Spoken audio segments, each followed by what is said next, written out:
പുതിയൊരു വീഡിയോയിലേക്ക് സ്വാഗതം. സ്പോക്കൺ ഇംഗ്ലീഷിന് വളരെ ഉപകരിക്കുന്ന ചില വാക്യങ്ങളാണ് ഈ വീഡിയോയിൽ നമ്മൾ നോക്കുന്നത്. ആദ്യമായി വീഡിയോ ചാനൽ കാണുന്നവർ ചാനൽ സബ്സ്ക്രൈബ് ചെയ്ത് സപ്പോർട്ട് ചെയ്യുക. വീഡിയോ മുഴുവനായി കാണാൻ ശ്രമിക്കുക. നേരെ വീഡിയോയിലേക്ക് പോവാം. കം ഫോർവേഡ്, മുന്നോട്ട് വരിക എന്നാണ് അർത്ഥം. Please come forward if you have any questions. എന്തെങ്കിലും ചോദ്യങ്ങളുണ്ടെങ്കിൽ ദയവായി മുന്നോട്ട് വരിക. കമിൻ, വരിക എന്നാണ് അർത്ഥം. ടീച്ചർ കുട്ടികൾക്ക് ക്ലാസ്സിൽ കയറുവാനുള്ള അനുവാദം കൊടുക്കുന്നത് കമിൻ എന്നല്ലേ.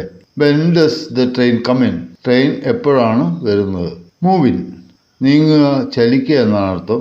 The police moved in quickly to catch the thief. Step up, ഒരു പ്രത്യേക കാര്യത്തിന് മുന്നോട്ട് വരിക, ഒരു കാര്യത്തിന്റെ വേഗത, തീവ്രത വർദ്ധിപ്പിക്കുക എന്നർത്ഥം. She stepped up to help when everyone refused. എല്ലാവരും വിസമ്മതിച്ചപ്പോൾ അവൾ സഹായിക്കാൻ മുന്നിട്ടിറങ്ങി. Police stepped up security for the show.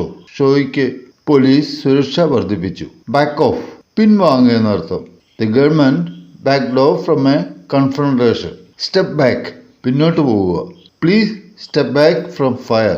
ദയവായി തീയിൽ നിന്നും പിന്നോട്ട് മാറുക.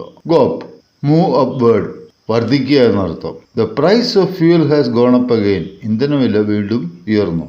I watch him go up the hill every morning. Climb up, മേലോട്ട് കയറുക എന്നർത്ഥം. He climbed up the hill slowly.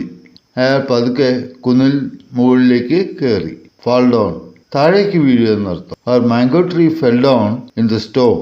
ഞങ്ങളുടെ മാവ് കാറ്റത്ത് വീണു. ഗോ ഔട്ട്, പുറത്തേക്ക് പോകുക. Lock the door when you go out. പുറത്തേക്ക് പോകുമ്പോൾ വാതിൽ പൂട്ടുക. സ്റ്റാൻഡ് അപ്പ്, എഴുന്നേൽക്കുക. Please stand up when the judge enters the room. Judge മുറിയിൽ പ്രവേശിക്കുമ്പോൾ ദയവായി എഴുന്നേറ്റ് നിൽക്കുക. റൺ അവേ, എസ്കേപ്പ്, രക്ഷപ്പെടുക. The child try to run away from home. കുട്ടി വീട്ടിൽ നിന്ന് ഓടിപ്പോകാൻ ശ്രമിച്ചു. വേക്കപ്പ്, ഉണരുക. I usually wake up at 4 o'clock in the morning. ഞാൻ സാധാരണയായി പുലർച്ചെ 4 മണിക്ക് ഉണരും. ഈ വാക്യങ്ങളെല്ലാം വളരെ ലളിതമല്ലേ? കട്ടിയേറിയ വാക്കുകൾ ഒന്നുമില്ല. ആർക്ക് പറഞ്ഞാലും മനസ്സിലാവും. ഓർത്തിരിക്കാനും എളുപ്പമാണ്. ഈ വാക്യങ്ങളെല്ലാം മനുഷ്യന്റെ ചലനത്തെ, മൂവ്മെന്റിനെ സൂചിപ്പിക്കുന്നതാണ്.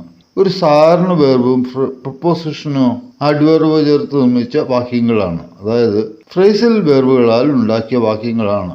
ഫ്രേസൽ വേർബിനെ പറ്റി വിശദമായി മറ്റൊരു വീഡിയോയിൽ പറഞ്ഞിരുന്നു. സ്പോക്കൺ ഇംഗ്ലീഷിന് വളരെ ഉപകാരപ്പെടുന്നതാണ് ഫ്രേസൽ വേർബ്സ്. വീഡിയോ ഇഷ്ടമായെങ്കിൽ ലൈക്ക് ചെയ്യുക. Thanks for watching.